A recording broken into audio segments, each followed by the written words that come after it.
This YouTube channel does not promote any violent, harmful, or illegal activities.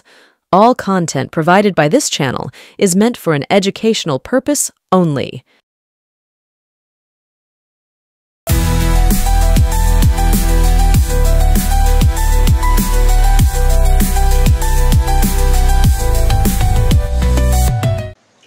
নমস্কার, আবার ফিরে এলাম এনকে ডিজিটালের পর্দায় সাপ্তাহিক অনুষ্ঠান সরাসরি সুমন।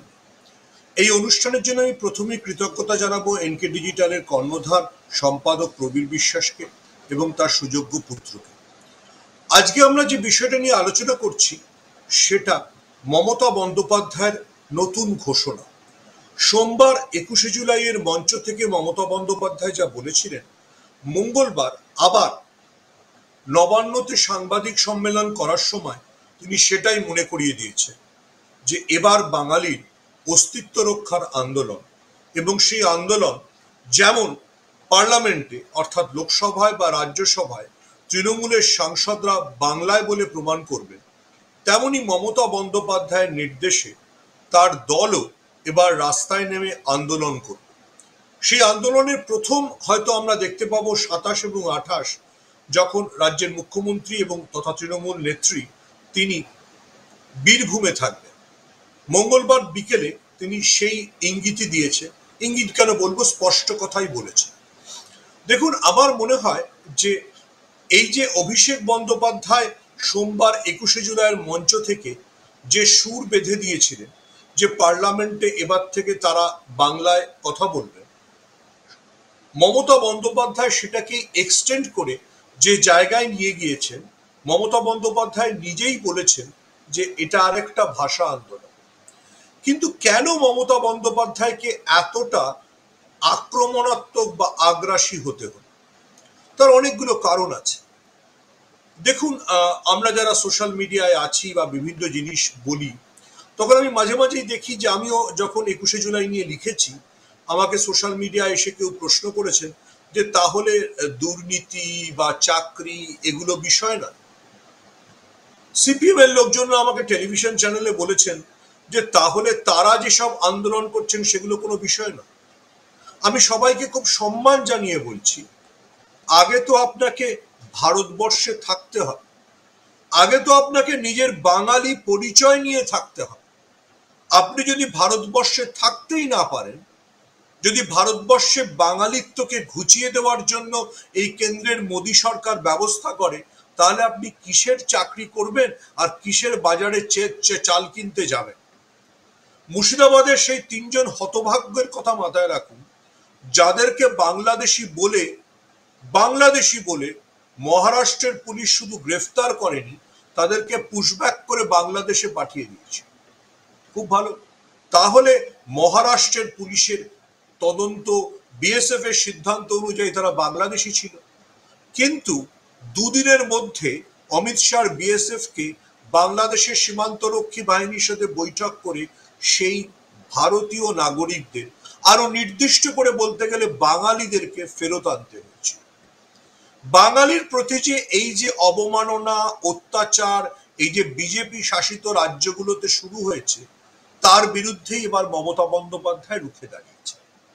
মমতা বন্দ্যোপাধ্যায়ের 21শে জুলাইয়ের সভায় আমরা উত্তম কুমার ব্রজবাসীকে দেখতে পেয়েছি, যে উত্তম কুমার ব্রজবাসী উত্তরবঙ্গের যে নাগরিককে আসামের থেকে ফরেন ট্রাইব্যুনাল থেকে নোটিশ পাঠানো হয়েছে।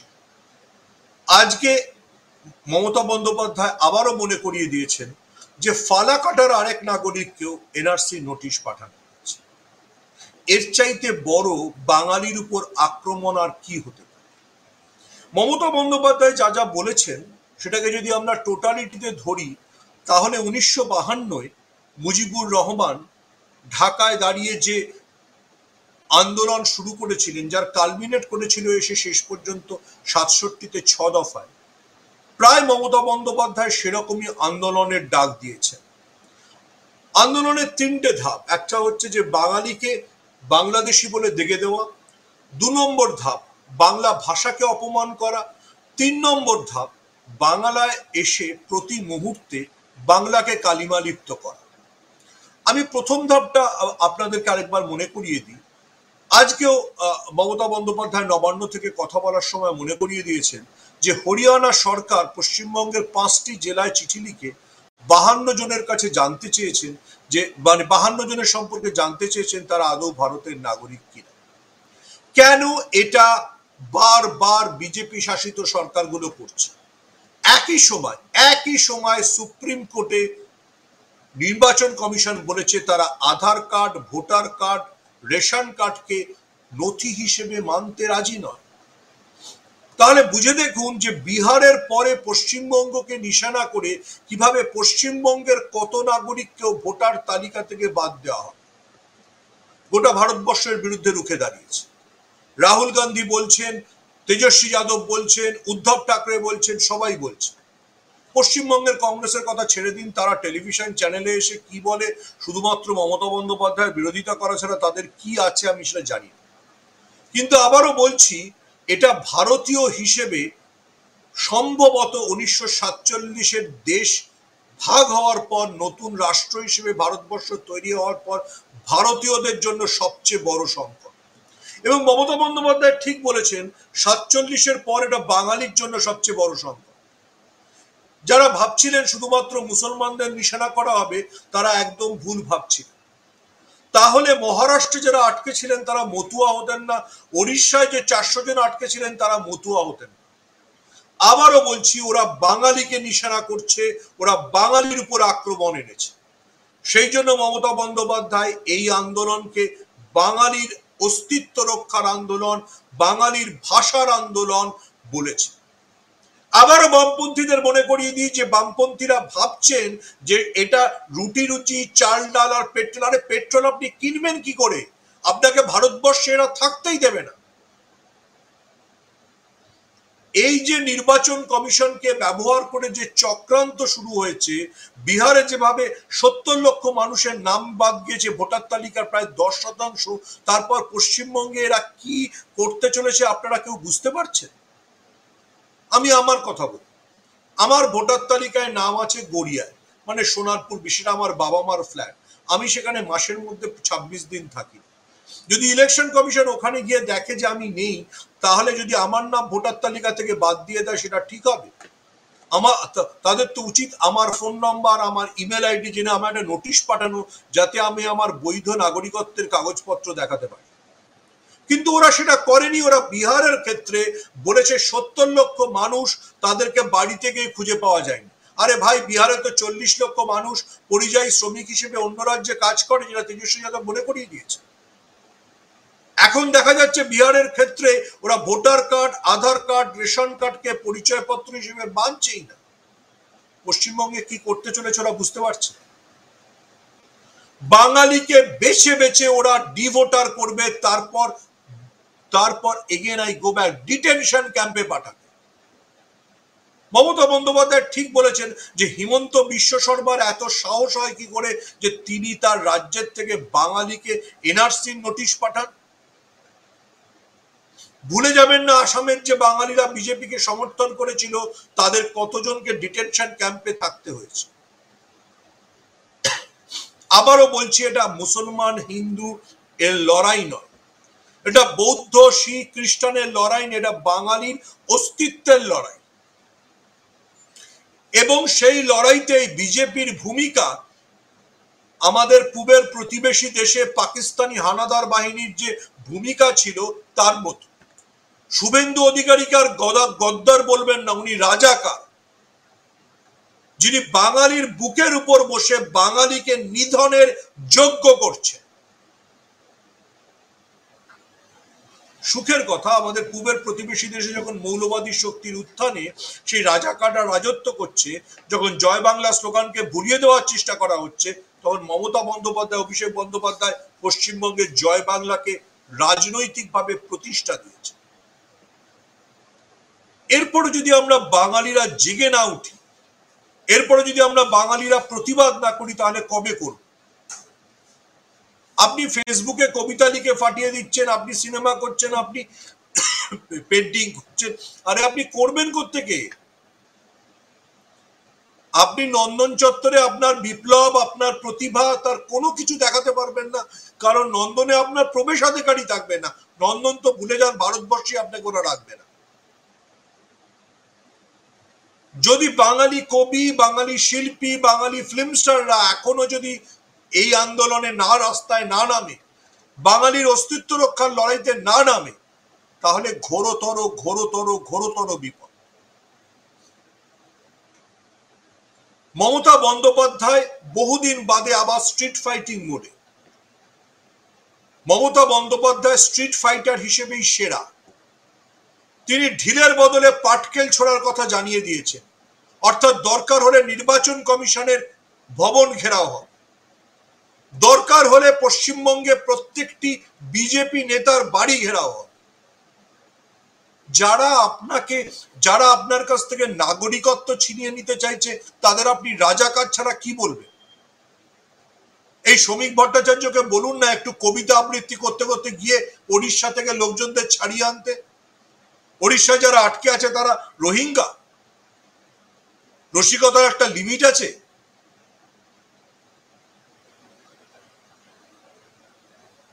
বিজেপিকে বলুন না একটু নিজের মতো করে বলতে। কেন বিজেপিকে রাজাকারদের পার্টি বলা উচিত সেটা সত্যি সত্যি তৃণমূল প্রমাণ করে দিয়েছে। ওরা পশ্চিমবঙ্গে ওই দিল্লিবাসী, উত্তর মধ্য ভারতের হিন্দি, হিন্দু, হিন্দুস্তানের তত্ত্ব চাপাতে চায়। ওরা বাঙালিকে জ্ঞান দিতে চায় যে বাঙালির রক্তে দেশ স্বাধীন হয়েছে। কৈলাস বিজয়বর্গী বলেছিলেন না যে চিড়ে খাওয়া দেখলে উনি বুঝতে পেরে যান যে বাংলাদেশি। আরে তুমি কৈলাস বিজয়বর্গী, তোমার নামের সঙ্গে জড়িয়ে আছে যে তুমি বর্গী ছিলে, যারা গোটা ভারতবর্ষে অন্যায় করে বেড়াতো, জোর করে চৌত আদায় করত। বর্ধমানের অদূরে ভাস্কর পণ্ডিতকে হত্যা এবং যুদ্ধে জিতে আলীবর্দী খান বাংলাকে বর্গীর থেকে রক্ষা করেছিলেন। আজ আমাদের ঘাড়ে আর নতুন বর্গী এসে চেপে বসেছে, এই শুভেন্দু অধিকারী অ্যান্ড কো, যারা বাঙালির স্বার্থ বিরোধী। যেই মমতা বন্দ্যোপাধ্যায় বাঙালির ভাষা আন্দোলনের ডাক দিয়েছেন, তখন শুভেন্দু অধিকারীর মনে পড়ে গেছে আলী হোসেন আর মাহফুজা খাতুনের কথা। এই বিজেপির দুই মুসলমান নেতাকে গত 4 বছরে শুভেন্দু অধিকারী কোনো গুরুত্ব দিয়েছিলেন? আলী হোসেন সংখ্যালঘু মোর্চার সভাপতি ছিলেন, তাকে দায়িত্ব থেকে সরিয়ে দিয়ে কাকে এনেছিলেন সবাই জানে। মাহফুজা খাতুন সিপিএম এর জেতা বিধায়ক ছিলেন, বিজেপিতে 2019-এ কি দুর্ধর্ষ ফলাফল করেছিলেন, তাকে সরিয়ে দিয়েছিলেন। তখন শুভেন্দু অধিকারী বলেছিলেন আমাদের মুসলমানদের ভোট দরকার নেই, আমাদের সবকা সাথ সবকা বিকাশ স্লোগানই দরকার নেই। এখন মমতা বন্দ্যোপাধ্যায়ের ডাকে যখন হিন্দু মুসলমান সবাই একজোট হচ্ছে, তখন ওনার মনে পড়ে গেছে দেশপ্রেমী মুসলমান আছে। শুভেন্দু অধিকারীর জন্য তৃণমূলের নেতারা যে গদ্দার বলেন, গদ্দার বলাটাও ঠিক না, উনি রাজাকার। উনি আসলে এই দিল্লি থেকে আসা নেতাদের সঙ্গে নিয়ে বাঙালির উপর স্টিম রোলার চালাতে চান। 4 বছর তো বিজেপিতে আছেন, বলতে পারবেন যে কলকাতার কটা বাঙালি ছেলেকে চাকরি দিয়েছেন শুভেন্দু অধিকারী? সুকান্ত মজুমদার বলতে পারবেন কটা লোককে চাকরি দিয়েছেন? আবারও বলছি, বিজেপি একটা বহিরাগতদের দল। নরেন্দ্র মোদী দুর্গাপুরে এসে বললেন আজ কবি বিষ্ণুদের জন্মদিন। আমি টেলিভিশন চ্যানেলে, যে চ্যানেলে বিজেপির যে মুখপাত্রকে দেখি, তাকে জিজ্ঞেস করি বিষ্ণুদের কবিতা পড়েছিস ভাই? শুভেন্দু অধিকারী বিষ্ণুদের কবিতা পড়েছে?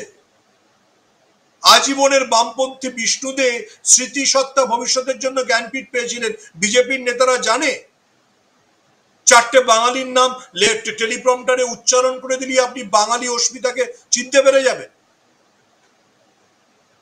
অভিষেক ব্যানার্জি একদম ঠিক বলেছে, যেই পাল্টা চাপ খেয়েছে ওরা জয় শ্রীরাম থেকে জয় মা কালিয়া, জয় দুর্গা এসছে, জয় মা দুর্গা এসছে। 2026-এর পরে যেন ওরা জয় বাংলা বলতে বলতে বাঙালিকে নত শিরে প্রণাম করে বিদায় নেয়, সেটা বাঙালিকে নিশ্চিত করতে হবে। আবারও বলছি, এটা সিপিএম, কংগ্রেস, তৃণমূল, বিজেপি, এসইসিআই, নকশালেদের লড়াই নয়, এটা বাঙালির সঙ্গে একটা বহিরাগত শক্তির লড়াই, যারা বাঙালির কাছ থেকে তাদের জাতিসত্তা ছিনিয়ে নিতে চাইছে। সুখের কথা, মমতা বন্দ্যোপাধ্যায় মুখ্যমন্ত্রী হিসেবে হোক, বাঙালি হিসেবে হোক, এই লড়াইটাকে হেড অন নিয়েছেন, রাস্তায় নামার সিদ্ধান্ত নিয়েছেন। আর সোশ্যাল মিডিয়ায় কিছু উজবুক পোস্ট করছে যে 21শে জুলাইয়ের মঞ্চের পেছনে উর্দু আর ইংরেজিতে কেন শহীদদের নাম লেখা ছিল? আরে তার পাশে বাংলাতেও নাম লেখা ছিল। অশিক্ষিতরা একটু রাস্তায় নেমে দেখো। আবারও বলছি, এটা বাঙালির জাতির লড়াই। তুমি কবি হও, তুমি লেখক হও, তুমি ডাক্তার হও, তুমি যা ইচ্ছে হও, ওই কিছু রজত শুভ্র ব্যানার্জির মতো যারা ব্রিটেনে গিয়ে বিজেপি দালালি করে, সেই দালাল ডাক্তারদের ছাড়া সবার লড়াই। এটা বাঙালির অধিকার সত্তার লড়াই, এটা বাঙালির নিজের কথা বলার লড়াই। নরেন্দ্র মোদী দুছত্র বিষ্ণুদের নাম বলে ফেরত চলে গেলেন। সারা জীবনে কোনোদিন বিষ্ণুদের কবিতার নাম শুনেছেন? অমিত শাহ 2021-এর আগে সত্যজিৎ রায়ের নাম এসে বলতে, জীবনে বোঝেন সত্যজিৎ রায় কি কি বলে গেছিলেন? মমতা বন্দ্যোপাধ্যায় ঠিক বলেছেন যে অক্সফোর্ড থেকে হার্ভার্ড যান, দেখবেন বাঙালির জয়গাথা আছে। কোনোদিন শুনেছেন অক্সফোর্ড বা হার্ভার্ডে আমি কোনো জাতিকে অন্য কোনো ভাষার মানুষের এরকম সম্মান আছে? অভিজিৎ বিনায়ক বন্দ্যোপাধ্যায় বা অমর্ত্য সেনের মতো আরেকজন অর্থনীতিবিদ বিজেপি নিজের ওদের আস্তাবল থেকে বার করে দেখিয়ে দিক না।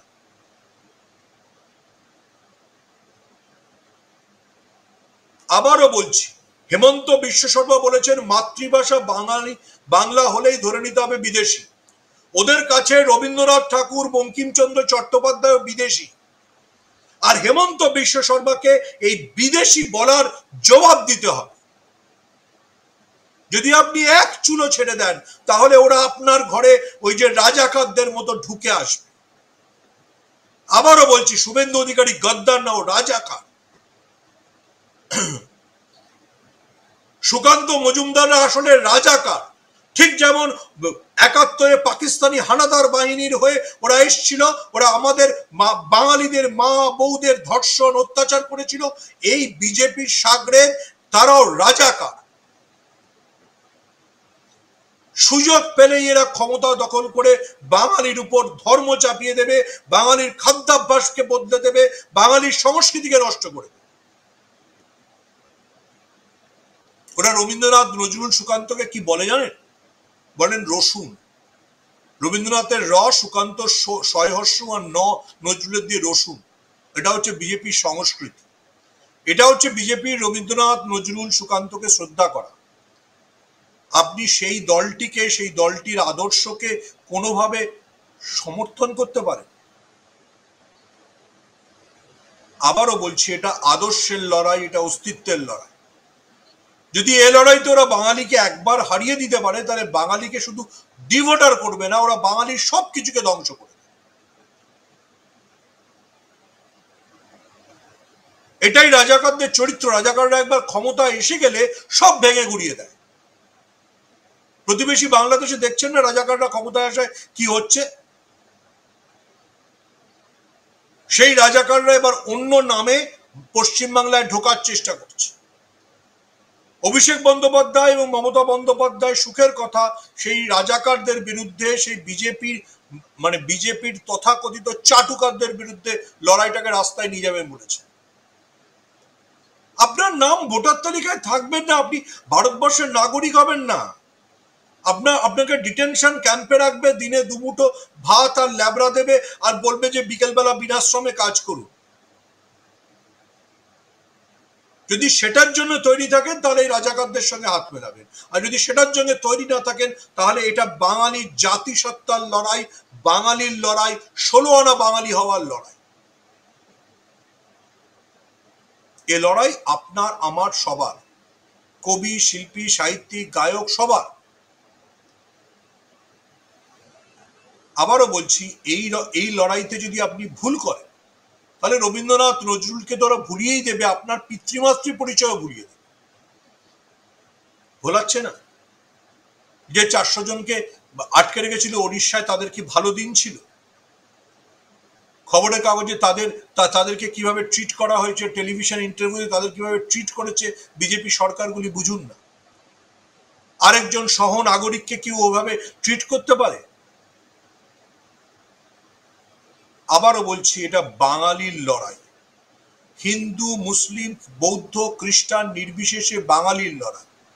সিপিএম, কংগ্রেস, তৃণমূল, বিজেপি নির্বিশেষে বাঙালির লড়াই। যে লড়াইয়ের ডাক, সৌভাগ্যের কথা পশ্চিমবঙ্গের মুখ্যমন্ত্রী হিসেবে তিনি দিয়ে দিয়েছেন। তিনি আবারও মনে করিয়ে দিয়েছেন যেটা বাঙালির কাছ থেকে সমস্ত অধিকার ছিনিয়ে নিতে চাইছে। 1947-এর দেশ স্বাধীন করার জন্য বাঙালির যে অবদান, এই সংবিধানের পেছনে বাঙালির যে অবদান, ওরা সংবিধানকে ওরা 2024 লোকসভা নির্বাচনে 400 পার হতে পারেনি, এখন ঘুরপথে ভারতবর্ষকে বদলে দিতে চাইছে। যদি বাঙালি হন, যদি আপনি একবারও নিজেকে বাঙালি বলে মনে করেন, তাহলে এটা বাঙালির অস্মিতার লড়াই, বাঙালির অস্তিত্ব রক্ষার লড়াই। আবারও সবাইকে বলবো, এই লড়াইতে বাঙালি হওয়ার জন্য লড়ুন। রাজাকার বিজেপিদের সঙ্গে একসঙ্গে থাকা যাবে। সবাইকে ধন্যবাদ। আজকের মতো এখানেই শেষ করছি। আবার ফিরে আসবো সামনের সপ্তাহে অন্য কোনো অনুষ্ঠানে।